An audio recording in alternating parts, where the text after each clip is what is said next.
एक ऐसा प्रश्न जो सदियों से भारत की आत्मा में गूंजता आया है, एक ऐसा सत्य जो हमारे प्राचीनतम ग्रंथों में लिखा है पर हम उसे देख नहीं पाते। क्या वो महावीर जिन्होंने समुद्र लांघा, जिन्होंने लंका जलाई, जिन्होंने संजीवनी से लक्ष्मण को जीवन दिया, क्या वो आज भी इस पृथ्वी पर हैं?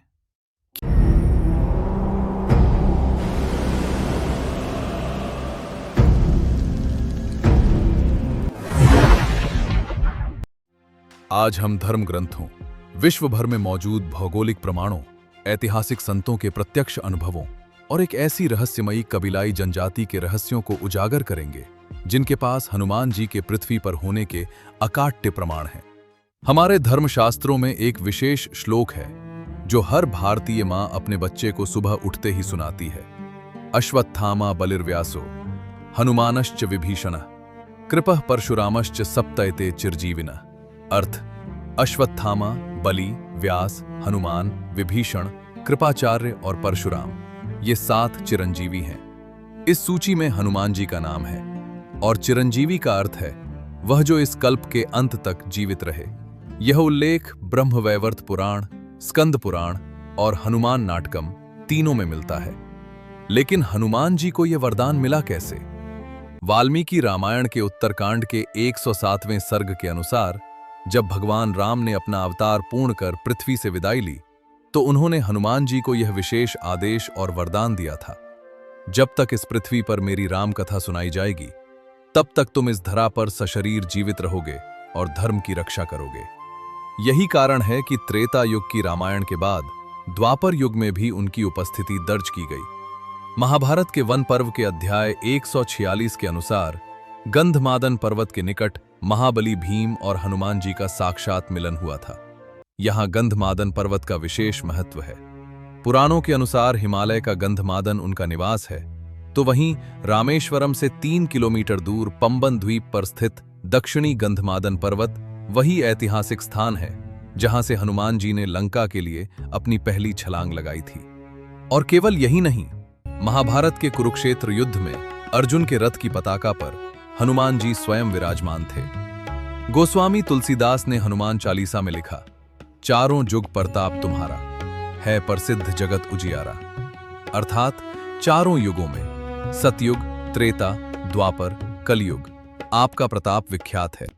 अब वो सबसे बड़ा प्रश्न, हनुमान जी अभी कहां हैं? श्रीमद् भागवत का वचन ऋषि शुकदेव ने राजा परीक्षित को स्वयं उत्तर दिया और यह उत्तर आज भी श्रीमद् भागवत पुराण में लिखा है। स्कंध 5 अध्याय 19। किम पुरुष वर्ष में महाभक्त हनुमान जी उस भूमि के निवासियों के साथ मिलकर श्री रामचंद्र की भक्ति में सदा लीन रहते हैं। वहां गंधर्वों का एक समूह राम महिमा का गान करता है और हनुमान जी पूर्ण ध्यान से उसे सुनते रहते हैं। किम पुरुष वर्ष हिमालय के उत्तर में स्थित एक दिव्य क्षेत्र। इसके अतिरिक्त गंधमादन पर्वत, शास्त्रों और परंपरा में गंधमादन का उल्लेख 2 संदर्भों में मिलता है। पहला, हिमालय का गंधमादन। यही महाभारत काल में पांडव भी आए थे और भीम को यहां हनुमान जी के दर्शन हुए थे। यह पर्वत कैलाश के उत्तर में स्थित माना जाता है, जो आज तिब्बत का क्षेत्र है। इस पर्वत तक पहुंचना असंभव माना जाता है। दूसरा, रामेश्वरम का गंधमादन पर्वत। रामेश्वरम के निकट पंबन द्वीप की सबसे ऊंची चोटी है। आज भी इस पर्वत की चोटी पर एक मंदिर में एक पवित्र शिला है जिस पर हनुमान जी के चरण चिन्ह हैं। स्कंद पुराण में हनुमान जी को रामेश्वरम, अयोध्या और किष्किंधा जैसे दिव्य स्थलों में विद्यमान बताया गया है। रामेश्वरम के पुजारियों में पीढ़ियों से यह विश्वास चला आ रहा है कि हनुमान जी अदृश्य रूप में वहां आते हैं।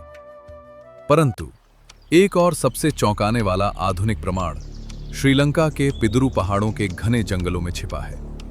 यहां मातंग नाम की एक अत्यंत गुप्त जनजाति निवास करती है जिनका आधुनिक दुनिया से कोई संपर्क नहीं है।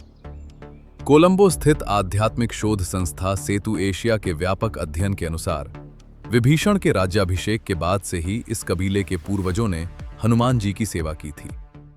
मातंग कबीले का यह दृढ़ दावा है कि हर 41 साल में भगवान हनुमान स्वयं सशरीर उनसे मिलने इस जंगल में आते हैं। इस कबीले के मुखिया एक पवित्र लॉगबुक रखते हैं। सेतु एशिया द्वारा अनुवादित लॉगबुक के पहले अध्याय के अनुसार हनुमान जी की पिछली यात्रा 27 मई 2014 को समाप्त हुई थी और कबीले की नई पीढ़ी को आत्मज्ञान का उपदेश दिया था। इस 41 साल के कठोर चक्र के आधार पर उनका अगला प्रत्यक्ष आगमन अब वर्ष 2055 में होगा।